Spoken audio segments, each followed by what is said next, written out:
Sa unang pagkakataon, nakuha ng resibo ang mga CCTV footage na nagpapakita kung paano nauwi sa pangingidnap ang paglalaro ng isang kasambahay at inaalagaan niyang bata.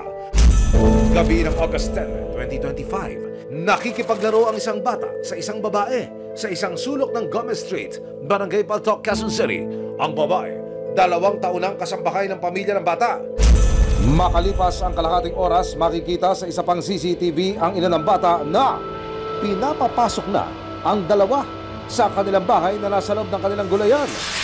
Ayon sa ina ng bata na si Glenda, hindi niya tunay na pangalan, pinapasok na raw niya ang dalawa dahil lumalalim na ang gabi. Nilalaro niya yung anak ko, pero pinapasok ko yung kaya natakot ako na masagasaan yung anak ko. Pero ilang saglit pa, nagpunta ang dalawa sa isa pang tindahan na pagmamay-ari din ng pamilya. Kapansin-pansing palingalinga ang kasambahay habang ang kanyang alaga abala sa mga paninda sa loob ng pwesto. Makalipas ang 2 minuto, naglakad na papalayo ng tindahan ng dalawa at ang bata nakasunod pa rin sa kasambahay na inatasang magbantay sa kanya. Tanong siya, ate may gamot ba kayo dito? Sabi ko bakit? Yung tiyan niya, parang sinisikmura yata. Sabi ko walang gamot dito. Sabi ko, pumunta ka doon sa kabila, humingi ka doon kasi doon may gamot. Pasado alas 9 ng gabi, nahagip ng CCTV ng barangay ang kasambahay na hawak-hawak ang kamay ng bata.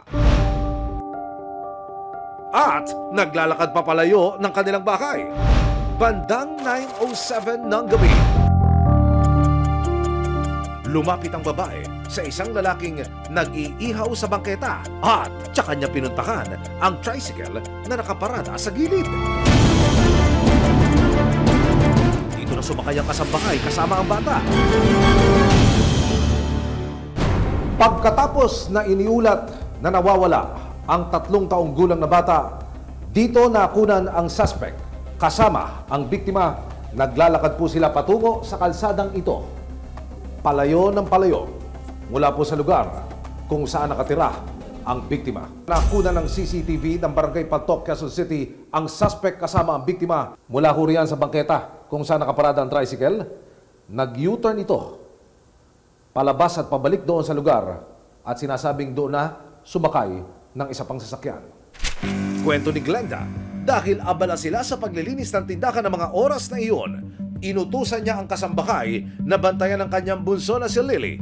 Hindi rin niya tunay na pangalan. Ngayon, sumunod po yung anak ko. Nung nakita siya nandun sa labas, sumabol po sa kanya. So, pinayagan ko naman po, panatag ang loob ko na wala siyang gagawing masama. So, hinayaan ko sumama yung anak kong bunso. Nang mapansin hindi pa bumabalik ang dalawa, dito na raw kinabahan si Glenda. Bandang magte-10 na po, wala pa sila. Sabi ko, gabi na. Nang i-message daw ng kapatid ni Glenda ang kasambahay, dito na nila natanggap ang nakapanlulumong mensahe mula rito. Nagre-ring lang po yung phone. Hindi po niya sinasagot. Naka-receive yung kapatid ko ng text na gano'n, na nasa kanya nga daw yung bata. Nagsimula na ang kasambahay na manghingi ng pera na nagkakahalaga ng 150,000 pesos.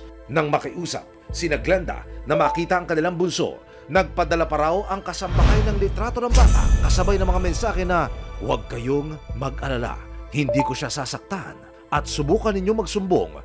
Babalikan ko kayo! Maraming salamat sa panonood, mga kapuso. Para masundan ang mga reklamong nasolusyonan ng resibo, mag-subscribe lamang sa GMA Public Affairs YouTube channel.